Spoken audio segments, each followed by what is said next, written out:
예수를 믿고 구원받은 하나님의 자녀된 성도 여러분, 주님의 이름으로 사랑하고 축복합니다. 바라기는 우리의 믿음이 날마다 더욱 자라가기를 소망합니다. 제가 마스크를 썼는데 이제 아크릴, 여기 투명 아크릴도 제거하고 해서, 그리고 이제 현장 예배 오시는 분들이 점점 더 많아지셔서 여러분들의 건강과 안전을 위해서 제가 마스크를 쓰고 설교하려고 합니다. 이해하시고, 여러분들의 요청이 있어서 마스크도 벗었었는데 그때는 아크릴이 있을 때고, 이제는 우리가 현장의 예배를 좀 더 중요하고 귀하게 여겨야 하기 때문에 이 예배를 지키기 위해 설교자가 마스크 쓴 것에 대해서 이해해 주시면 좋겠습니다. 우리는 구원받은 하나님의 사람입니다. 조금 전에 말씀을 드렸는데요. 예, 그렇습니다. 사랑하는 성도 여러분, 저와 여러분은 구원받은 하나님의 자녀인 것을 믿으시기 바랍니다. 예, 그러므로 우리 모두 예수를 믿고 구원받았으며 자녀라 부르심을 받은 성도 되었으니까, 그렇다면 하나님 기뻐하시는 성도의 삶이 있는 것은 마땅하지 않을까요? 우리 더 이상 이 문제는 갈등하지 않았으면 좋겠습니다. 내가 나인 것이 헷갈리는 삶은 좀 그만 살았으면 좋겠습니다. 내 이름 가서 당당하게 얘기해야죠. 이름이 뭡니까? 그러면 누구누구입니다. 당당히 얘기해야죠. 근데 왜 그리스도인이라는 이름만큼 앞에서는 왜 자꾸 주눅이 들까요? 바라기는 하나님이 기뻐하시는 삶을 살아 내가 그리스도인입니다라고 말하는 삶이 늘 자랑이 되는 은혜의 삶이 되기를 소망합니다. 그러므로 세상 가운데 그 아름다운 성도의 행실이 드러나기 원합니다. 오늘 하나님이 기뻐하시는 성도는 어떤 사람일까? 크게 세 가지를 가지고 함께 은혜를 나누려고 합니다. 그리스도의 사랑하심 때문에 오네시모와 빌레몬을 사랑하였던 그 바울의 고백과 부탁을 통해서 하나님께 주시는 회복과 은혜는 어떠한 것인가, 누구에게 이와 같은 회복과 은혜가 임하는가, 말씀을 통해 보기를 원합니다. 오늘 말씀에는 오네시모 그리고 빌레몬이 등장합니다. 누가 선이고 누가 악일까요? 누가 좋은 사람이고 누가 나쁜 사람일까요? 우리는 판단하기 어렵지는 않을 것입니다. 우크라이나가 어려움 중에 있습니다. 우크라이나는 어떤 곳일까요? 정치적, 또 문화적, 여러 가지 여러분들이 이해하고 알고 계시는 상황 속에서 판단하시는 바가 있을 것입니다. 그러나 지금 우크라이나는 어떤 상황에 있는 자들인가를 먼저 우리가 생각해 보았으면 좋겠습니다. 그들을 우리가 오네시모와 같은 자들로 바라본다면 누구보다 은혜가 필요한 자일 것이고, 그들이 어떠한 상황 속에서 우리에게 판단이 되든지 간에 분명한 사실은 지금 그들은 눈물 흘리고 있는 자라는 사실 앞에 우리는 성도로 어떻게 그들을 바라봐야 할 것이며, 동시에 우리가 이 땅에 그리스도인으로 살아가면서 그러므로 우리는 세상을 어떻게 바라봐야 할까 좀 한번 생각해 봐야 될 필요가 있습니다. 우크라이나를 위해서 헌금하신 성도님들이 계셔서 현재 650만 원은 뭐 더 모아가지고 저희가 뭐 큰 돈 보내고 뭐 그런 게 중요한 일은 아니니까요. 그래서 당장의 필요를 위해서 보내는 것이 좋겠다 생각이 돼서 금요일 날 이미 다 설명드렸고 함께 기도했으니까, 그래서 그 650만 원은 그대로 우크라이나로 보낼 것이고, 또 오늘 1, 2, 3부에 다 이렇게 헌금하신 분들이 또 계셔서 이것은 또 모여지는 대로 2차 또 보내고, 앞으로 계속 뭐 헌금을 하신다면 계속해서 협력을 하도록 하겠습니다. 오늘 우리는 하나님이 기뻐하시는 성도의 삶은 어떠한 것인가, 그 부분에 대해서 좀 실제적인 이야기를 나누고 싶습니다. 실천적인 얘기를 하고 싶습니다. 진짜 그렇게 살고 있는지 점검하는 시간 되었으면 좋겠습니다. 우리가 아는 거 말고요, 이렇게 하는 것이라고 말하는 거 말고요, 그렇게 하고 있는 삶에 대해서 좀 솔직하게 내 스스로 마음에 지금 나는 그리스도인으로 어떠한 삶을 드러내고 있는지 한번 적어 봤으면 좋겠습니다. 하나님이 기뻐하시는 성도, 첫 번째 성도는 아름다운 마음을 가진 신앙인입니다. 여러분, 이게 중요합니다. 여기에는 다 예수 믿는 분들인 줄 압니다. 여기 다 예수 잘 믿는 분들인 줄 믿습니다. 그런데요, 여러분이 예수 잘 믿는 사람이라는 게 아름다운 마음을 가짐으로 드러나고 있는지는 다른 문제일 수 있습니다. 여러분, 오늘 바울이 쓰는 이 편지만 봐도요, 편지의 어떤 내용의 깊이 그런 걸 떠나서요, 그저 편지의 처음부터 끝까지의 흐름만, 그 편지가 쓰여지고 있는 형식만 보더라도 바울의 마음이 담겨져 있는 것을 우리는 알 수가 있습니다. 서신의 서두에 자신의 처지와 신분을 얘기합니다. 그렇게 상대방에게 무엇을 권면하기에 앞서서 우리는 무엇을 해야 될지 바울이 우리에게 알려주고 있습니다. 한 가지 여러분에게 묻고 싶습니다. 여러분, 누군가에게 권면할 때, 권면하기 위해서 나에 대해서 이야기할 때 뭘 얘기합니까? 세상이 아니라 사람은 누군가에게 이렇게 해야 돼, 이렇게 하는 게 맞아, 이렇게 하는 게 옳아 라고 말하기 위해서 굳이 나에 대해서 얘기해야 된다면 뭘 얘기하죠? 지금 나의 위치, 나의 학식, 나의 경험, 내가 해봤더니 나만 믿고 해, 다 너 좋으라고 하는 말이야. 사실 우리의 권면에 내가 들어갈 때는 무엇이 전제됩니까? 나의 자랑이 전제가 됩니다. 그런데 여러분, 상담을 하거나 또 소그룹으로 모여서 나눔을 할 때 한번 생각해 보세요. 자, 우리가 이거 한번 나눠봅시다. 나는 말이에요, 그러면서 내 자랑을 쫙 해요. 나눔이 될까요? 안 될까요? 너 혼자 얘기해라. 그러고 끝나요. 그래, 너 잘났다. 그러고 끝나요. 나눔의 상식, 나눔의 기본은 뭐냐면 나는 이와 같습니다. 나의 연약함은 이렇습니다. 나의 아픔은 이것입니다. 나의 실수는 이것입니다. 거창한 사람이 리더여야 되는 게 아니에요. 그러나 하나님 앞에서 믿는 자의 나눔은요, 하나님 앞에서 나의 있는 모습을 그대로 내어놓을 수 있는 사람, 그 사람이 리더예요. 그래서 아무나 리더가 안 되는 거예요. 아무나 리더를 못 시키는 거예요. 학식이 없어서 리더가 안 되거나 권세가 없어서 리더를 안 시키는 게 아니에요. 오히려 그 학식과 권세가 리더가 되기엔 최악이 될 수도 있어요. 왜요? 자기 자랑하다 끝나니까. 그런데 나는 하나님 앞에서 이렇게 연약한 자입니다. 나는 은혜가 필요한 자입니다. 오늘 이 주제에 대해서 나누기에는 나는 너무나 부족합니다 라고 자신의 있는 모습을 그대로 내어놓으면 그때부터 다른 말 하지 않아도 여기서 저기서 간증과 고백이 나오고 은혜가 채워지기 시작합니다. 바울의 편지가 그렇다는 거예요. 지금 바울이 자랑할 게 없습니까? 여러분, 바울이 제가 장담하건대 여기에 있는 모든 사람 중에 바울이 가장 똑똑할 겁니다. 바울은요, 그 당시에 최고의 선생님 수제자였어요. 학식으로 따지나 출신으로 따지나 조금도 아쉬울 게 없는 사람이었다고요. 그런데 그가 오늘 사랑의 권면을 하면서 뭘 하고 있습니까? 나는 사라지고 있습니다. 그러므로 뭐를 부각시키고 있습니까? 진짜를 부각시키고 있어요. 진리를 부각시키고 있어요. 사랑을 나타내고 있습니다. 나의 약점을 감추고 옳은 말을 하는 사람, 세상은 그렇게 해야 돼요. 왜냐하면 약점을 얘기면 내가 죽을 것 같으니까, 약점을 얘기했단 나를 끄집어내릴 것 같으니까, 이 세상의 권세를 얻으려면 세상은 나는 힘이 있어, 나는 능력이 있어, 나는 잘났어, 이 소리 해야지요. 반장선거 나갔는데 저는 부족합니다. 그래, 너 부족해. 그리고 안 찍어주잖아요. 그러나 믿음의 삶은 그렇게 되지가 않아요. 그래서 세상의 방식으로 교회에서 하면 10중 8구 패배하는 거예요. 교회는 그렇게 돌아가지가 않거든요. 은혜는 그렇게 누려지지가 않거든요.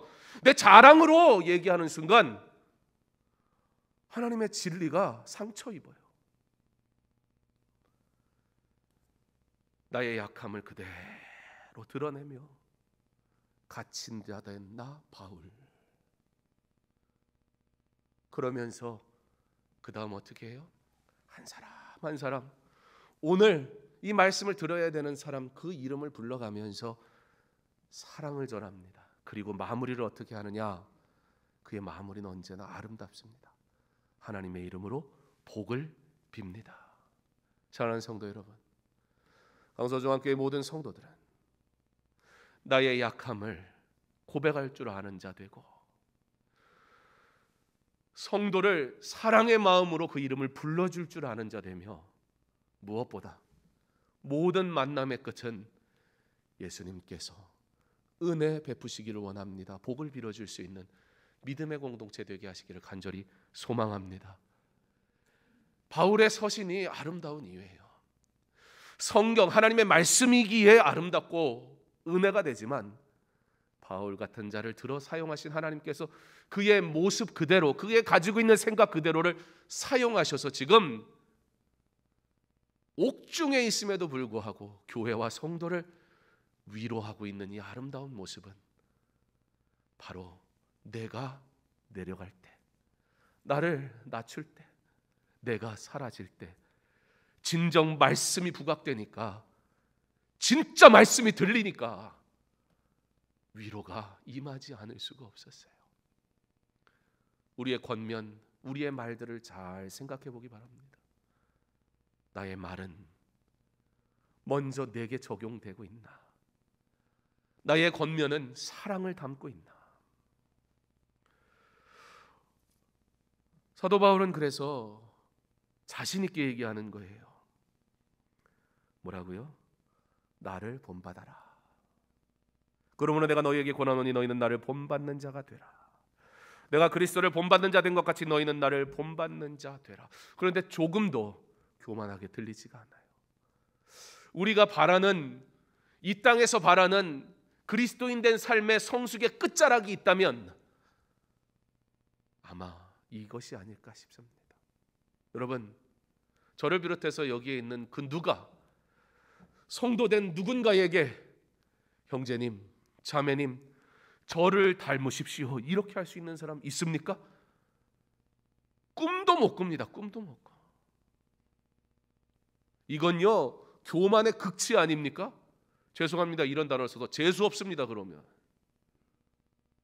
그런데 왜 바울의 이 고백은 은혜롭게 들릴까요? 왜요? 나는 죄인 중에 괴수입니다. 정말로 믿음으로 고백하거든요.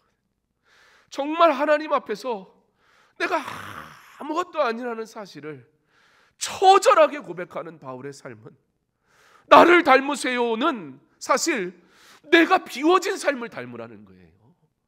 그리고 그 자리에 그리스도가 꽉 채워져 있으니까 바울을 보면 예수님 보이는 거예요. 그러니까 나를 좀 닮으세요. 그 얘기가, 나도 바울 선생님처럼, 나도 바울 사도처럼 저런 신앙, 내 인생의 끝자락에 저런 신앙 한번 가져봐야 되지 않을까. 감동으로 들리는 거예요. 감동으로. 누가 바울에게 교만하다고 합니까? 바울의 이 아름다운 고백이 우리가 언제 천국 갈지 모르지만 우리가 눈을 감아야 되는 그 순간이 올 때 이와 같은 고백을 자신 있게 담대하게 할 수 있는 믿음의 사람으로 자라가는 저와 여러분 되기를 간절히 원합니다. 특별히 바울의 권면에는 독특함이 있습니다. 바울의 서신을 보면요, 특별히 옥중서신, 에베소, 빌립보, 골로새, 빌레몬서를 보면 바울은 이런 얘기를 자꾸 합니다. 오늘도 1절에 나오는데요, 그리스도 예수를 위하여 갇힌 자, 아예 이러고 시작해버려요. 그런데 생각을 조금 해보세요. 제가요 여러분들에게 뭐 좀 하자고, 협력하자고 얘기하면서 나 감옥에 갇혔잖아요 이러고 얘기를 하면 이게 부탁을 하는 거예요, 협박하는 거예요? 감옥에 있다니까요. 그러면 야, 이걸 못한다 소리도 못하겠고, 한다고 그러기엔 부담스럽고 안 할 수도 없고. 근데 바울은 자꾸 이 소리를 하거든요. 나 감옥에 갇혔다, 나 감옥에 갇혔다니까. 부담을 팍팍 줍니다. 그런데 그의 이 고백도 우리가 한번 보면 좋겠어요. 이 일을 위하여 내가 쇠사슬에 매인 사신이 된 것은 나로 이 일에 당연히 할 말을 담대히 하게 하려 하심이랴. 그가 갇혔다는 거예요. 그의 갇힘에는 뭐가 존재해요? 복음을 전하는 삶. 또한 우리를 위하여 기도하되 하나님이 전도할 문을 우리에게 열어주사. 지금 그는 갇혔거든요. 물리적으로 갇혔어요. 세상이 승리했어요. 교회가 진 것 같아요. 그런데 바울은 뭐라 그래요? 열렸대요. 이전에는 밖에 있는 사람들에게 복음을 전했어요. 우리 지난주 말씀 나눴지만, 그런데 갇히니까 어떻게 되더라는 거예요? 갇히니까 죄수한테 복음을 전할 수 있어요. 이전에는 전할 수 없었던 사람들에게 갇히니까 어떻게 해요? 자기를 신문하는 사람한테 전도를 할 수가 있는 거예요. 유력한 사람들, 힘 있는 사람들이 바울 만나주지도 않아요. 근데 신문을 해야 되니까 이 판사들이 오는 거예요. 그리고 질문을 해요. 너 뭐 잘못했어? 그러니까 바울이 잘못은 아닌데 그러면서 뭘 얘기해요? 진술하는 거예요. 자기가 뭐 했는지 진술하는 거예요. 근데 자신의 진술이 곧 뭐예요? 복음이에요. 자신의 진술이 뭐예요? 곧 예수 그리스도예요. 자신의 진술이 뭐예요? 십자가예요. 물어봐서 대답했더니 복음이 전달되는 거예요. 그래서 바울은 나 갇혔는데 열렸다는 거예요. 뭐가 열렸다고? 복음의 문이 열렸다고요. 우리는 이 세상에서 살아가는 그 물질과 필요한 것들이 닫혀 있어서 괴로워하지 않습니까? 그런데 믿는 자의 관심은 이 세상의 문, 이 세상의 물질, 이 세상의 권세가 닫혔느냐에 관심을 갖는 게 아니라 복음의 문이 닫혔는가, 복음의 문이 열렸는가, 그게 우리의, 저와 여러분의 관심이어야 할 줄 믿습니다. 닫혔다 말하나 오히려 바울은 열렸다 얘기합니다. 우리는 이 세상에서 잘 나가니까 열렸다 말하나 하나님은 그 인생이 닫혔다 말씀하십니다. 나는 닫힌 인생입니까? 열린 인생입니까? 나는 진정 열려야 할 것이 열려 기뻐하고 있습니까? 아니면 하나님이 관심 없는 그게 열려 있는데 그것을 복이라 말하며 그것을 쫓아가며 살아가고 있습니까? 내가 너희 무리를 위하여 이와 같이 생각하는 것이 마땅하니 이는 너희가 내 마음에 있음이며 나의 매임과 복음을 변명함과 확정함에 너희가 다 나와 함께 은혜에 참여한 자가 됨이라. 누가 은혜에 참여한 자라고요? 이 매임에 참여한 자가, 복음 때문에 갇힘을 당하는 자가 누가 은혜에 참여한 자라고요? 복음 때문에 실패해 보이는 그 인생이요, 복음 때문에 눈물을 흘려야 되는, 포기해야 되는 그 인생이 은혜에 참여한 자다. 그래서 바울은 자기의 갇힘을 통해 열림을, 복음을, 사명을 효과적으로 드러내고 있습니다. 왜요? 나 아파요, 힘들어요, 그 소리 하는 게 아니거든요. 이 갇힘은 하나님의 뜻이다. 이 갇힘은 하나님의 일이다. 사랑하는 성도 여러분, 정말 은혜가 닫혔다면 진정한 은혜 열리기를 구하십시오. 은혜가 열리고 세상이 닫혔다면 두려워하지 마시고 그 은혜를 따라 살아가십시오. 주께서 형통케 하실 줄 믿습니다. 이와 같은 고백은 오네시모를 위한 빌레몬에게 간구하는 요청이 효과적으로 전달되게 합니다. 그러면서 동시에 어떤 역할을 하냐면 용서를 구하는 자, 그리고 용서를 해야 하는 사람 모두를 사랑의 말로 배려하고 있습니다. 우리가 옳다 여기는 것들은 사실 날카로운 창처럼 나갈 때가 참 많습니다. 여러분, 진리가 문제가 아니라 진리가 문제가 없는데 진리가 과격하게 들릴 때가 있어요. 언제요? 그 진리를 전달하는 자가 문제가 있을 때. 그런 진리는 들으면 부담스러워요. 사실 빌레몬서 오늘 말씀을 준비하면서 1, 2, 3부 다 제가 고백하지만 사실 오늘 말씀은 누군가에게 하는 설교, 물론 모든 설교가 누군가에게 하는 설교가 되면 안 되겠죠. 저에게 하는 설교가 돼야 되겠죠. 반드시. 근데 오늘 말씀은 그 어느 때보다 사실 설교자의 가장 큰 고민이 이거거든요. 옳다고 여기는 말씀을 사랑으로 바르게 전할 수 있는가? 하나님의 말씀은 분명히 진리인데 그 진리의 말씀을 듣는 성도들이 나라는 존재 때문에 콧방귀 끼지 않을까? 거칠게 들리지 않을까? 은혜가 사라지게 만드는 존재는 아닐까? 사실 이 고민이 가장 큽니다.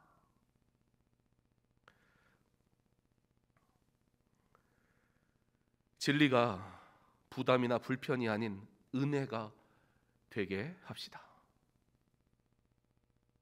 내가 옳으니까, 내가 진리를 말하니까 진리가 아니라 진리를 말하는 내가 먼저 그 그리스도의 마음을 가지고 사랑의 자세를 가지고 말할 때 비로소 진리가 진리로 들리는 거예요. 그러니까 진리를 알았습니까? 먼저 진리대로 사십시오. 그러므로 진리가 내 삶을 통해 선포되어지게 하십시오.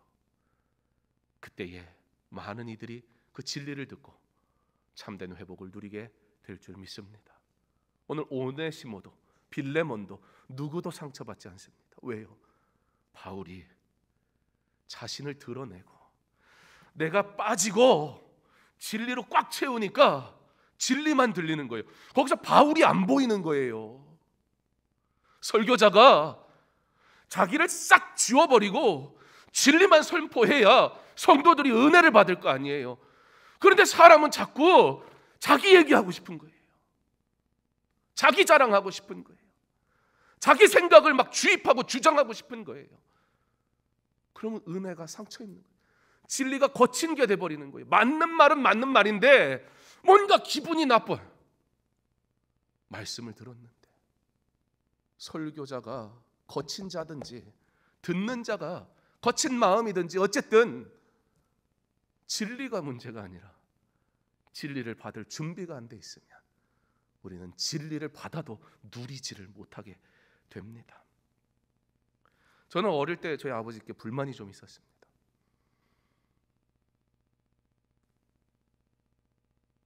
저희 아버지는 무슨 문제가 있으면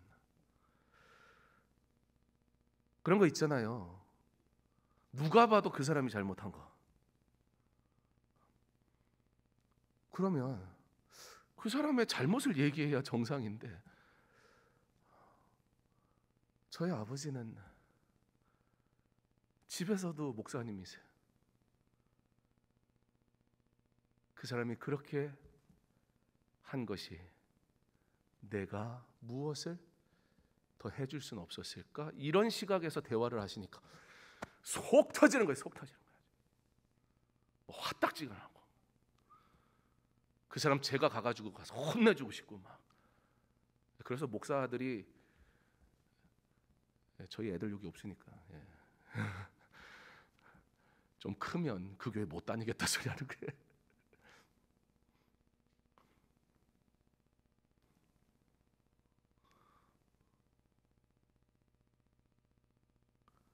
근데 제가 강서중학교에 2013년 6월에 부임을 했는데요. 그해 9월에 저희 아버지 은퇴하셨거든요. 그래서 은퇴하는 그 시점이 제가 이제 막 담임 목사가 돼서 담임 목사가 뭔지도 모르는데 그래서 아버지께 사실 늘 뭐 아버지께 여쭤봐요. 근데 아버지께 그때 그런 거 여쭤봤습니다. 목회를 어떻게 하면 잘할 거예요? 뭐 이런 거 말고 그거 뭐 가르쳐 주셔도 뭐 들은들 제가 압니까? 아버지 어떻게 하면 좋은 설교자가 될 수 있을까요? 저희 아버지께서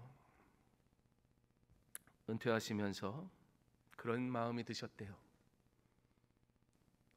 내가 말씀을 조금 더 사랑의 말씀을 성도들에게 전했다면 더 좋았을 것을. 사랑의 마음이 없었다는 것이 아니라 설교자는 반드시 회개하십시오, 돌아오십시오 라고 선포해야 할 의무가 있습니다. 그럼 이 회개와 선포를 설교하기 위해서 이것이 거친 것이 되지 않게 하려는 부단한 노력이 있지 않으면 안 되거든요.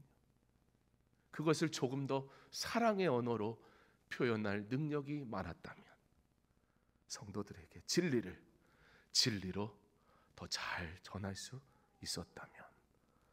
그렇게 말씀을 하시니까 저는 좀 잘해보겠다고 여쭤봤는데 그 말씀하시는 걸 듣는 순간 이거 목회를 하면 안 되는 거 아닌가?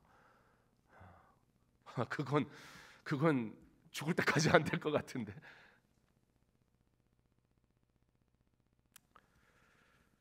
사랑을 더욱 많이 전달하는 설교자뿐이겠습니까? 그리스도인의 삶이 그래야 하는 거 아닙니까?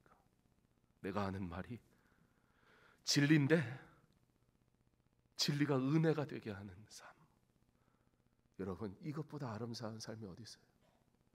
진리를 얘기하고 나만 기쁜 사람이 있어요. 나는 옳은 얘기했거든요. 듣는 사람 기분 엄청 나쁘고. 그리스도의 참 기쁨은 뭐라고 그랬습니까? 내가 기쁩니까? 내 형제도 기쁘고, 무엇보다 누가 기쁘셔야 돼요? 내가 기쁨이 하나님이 기뻐하시는 일이 돼야 되잖아요. 근데 우리의 기쁨은 대부분 내가 기뻐요. 내가 만족해. 후련하다. 내가 좋아요. 수많은 사람들이 상처 입습니다.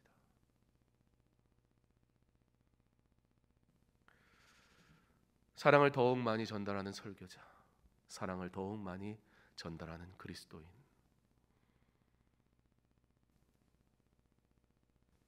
저는 마지막까지 좀 아쉬웠습니다. 아버지 은퇴하시는데 제가 갔거든요.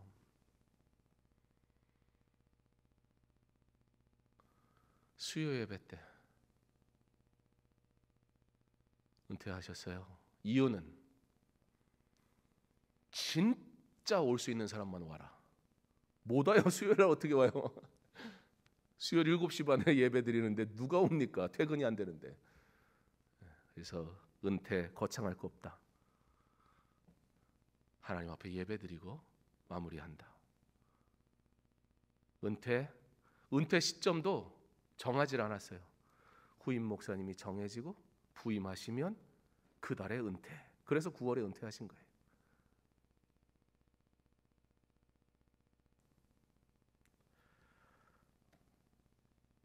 저는 저희 아버지 보면서 목사가 안 되기로 했습니다. 원래 도저히 못 해먹겠더라고. 야, 저건 할 일이 아니다. 나는 저 길을 안 가리라. 저렇게 예수 믿고 싶진 않다. 반항심이 생기더라고요. 그러나 제가 뭔가 착각하는 게 있었어요. 목사가 그렇게 사는 게 아니고 그리스도인이 그렇게 사는 거예요. 어떤 몇몇 사람들이 그렇게 살아서 교회가 되는 게 아니고 바로 저와 여러분 모두가 그렇게 살아감으로 우리 한 사람 한 사람이 교회가 되는 거예요. 누구의 삶이 아니라 바로 나의 삶입니다. 그게 그리스도인의 삶입니다. 그러므로 성도는 아름다운 사랑의 간구가 있어요. 그래서 도리어 사랑으로서 간구하노라 말하잖아요. 사랑으로 간구하니까요, 진리가 진리로 들리는 거예요. 누구에게? 빌레몬에게, 손해본 사람에게. 여러분, 누가 선하고 누가 악합니까? 이거 명확한 거 아닙니까? 누가 나쁜 놈이에요? 오네시모잖아요. 주인의 것을 훔쳐서 도망갔잖아요. 빌레몬이 뭘 잘못을 했습니까? 그런데 여기에 함정이 있습니다. 나는 내가 빌레몬이라고 생각한다는 함정 말입니다. 그리고 바울은 그의 갇힘을 통해 오네시모에게도 빌레몬에게도 사랑으로 권면하면서 놀라운 사실을 알려줘요. 그의 고백은 다시 이렇게 시작해요. 내가 빚진 자다. 여러분, 우리가 읽지 않았지만 15절에 가서 보면요, 아마 그가 잠시 떠나게 된 것은 너로 하여금 그를 영원히 두게 하려 함이리니. 아마, 그러니까 마치도 바울이 확신이 없는 것 같은데 그게 아니에요. 바울은 믿는다는 거예요. 이거 하나님의 일이다. 그의 삶과 그의 조건이 아니라 하나님이 그를 구원하기로 작정하셨으므로 오늘 나로 오네시모를 만나게 하셨고 그가 구원에 이르게 하셨는데 너도 믿냐 그거예요. 지금 아마 부정하거나 불확실한 이야기를 하는 것이 아니라 우리는 하나님의 뜻이라는 이 문제 앞에서 내 생각과 다를 때 이 아마의 문제에 빠져버려요. 하나님의 구원의 일임에도 불구하고 내 손에 내 문제, 내가 뭔가 용서해 줘야 될 상황이 돼버리면 왜 이것이 하나님의 뜻이어야 되냐고 항의해요. 그러지 마라는 소리를 바울은 멋지게 하는 거예요. 아마 그가 잠시 떠나게 된 것은 너로 하여금 그를 영원히 두게 함이리니. 무슨 얘기예요? 여러분 무슨 얘기예요? 종은 주인과 있어도 함께 있는 게 아니에요. 종은요 주인으로부터 떠날 때 비로소 기쁜 거예요. 그러므로 종은 평생 종으로 살면 함께 있어도 함께 있는 게 아니에요. 그런데 오네시모가 어떤 존재가 됐다고요? 함께 하려 함이리니. 오네시모가 과거에는 빌레몬의 종이었으나 이제는 누구? 천국까지 함께 갈 수 있는 형제가 되지 않았느냐. 그러면서 뭐라고 하냐면 예배를 마치면 안 되죠. 설교 빨리 끝나라고 막 압박을 하네. 18절에 뭐라고 하냐면요. 오네시모에 의해서 손해본 건 내가 배상하겠다 그래요. 여러분 무슨 얘기입니까 이거? 죄는 덮어버리는 게 사랑이 아니라는 거예요. 사실 교회 안의 문제는 그런 문제가 있어요. 죄는 죄라고 얘기하고 그로하여금 회복되도록 도와야 되는데 죄를 덮어주는 걸로 회복을 꾀하니까 회복된 것 같지만 절대 회복이 안 돼 있어요. 그리고 그는 계속 그 죄 가운데 거하는 거예요. 결국 실족할 수밖에 없어요. 일단은 상처받았으니까 상처받은 것과 죄악된 행실은 구별돼야 되는 문제예요. 그런데 그걸 어떻게 하겠다? 내가 대신 갚겠다. 바로 저와 여러분이 누린 은혜 아닙니까? 우리의 죄값을 누가 대신 치르셨습니까? 예수 그리스도 그 십자가에서. 무엇을 얘기하는 겁니까? 그러면서 바울은 내가 이 복음의 빚진 자입니다 얘기하는 거예요. 그리고 오네시모 죄는 죄라는 거예요. 그러므로 그 죄는 내가 갚겠다. 그러면 너는 사랑으로 품어줘라. 그러면서 뭐라 그래요? 그러면서 꼭 기억해라. 너도 빚진 자다. 지금 우리는 이 말씀을 읽는 독자는 빌레몬은 수많은 사람들은 사실 자신이 빌레몬이라고 생각하는데 바울은 그들을 어디로 이끌어가고 있습니까? 결국 우리는 누구였어요? 우리는 바로 오네시모였다는 사실입니다. 빌레몬도 오네시모였다는 사실입니다. 빌레몬아, 너도 이 구원의 은혜에 빚진 자 아니냐? 나도 이 구원의 은혜에 빚진 자 아니냐? 헬라인이나 야만인이나 지혜 있는 자나 어리석은 자에게 다 내가 빚진 자라. 빚은 반드시 갚아야 된다. 그리고 이 오네시모의 빚은 내가 갚겠다. 그리고 빌레몬 너는 너의 빚을 갚아라. 사랑하는 성도 여러분, 여러분이 빚진 그 빚을 갚으시기 바랍니다. 복음의 빚. 전도는 하나님의 영광을 위해 사는 삶은 선택의 문제가 아니라고요.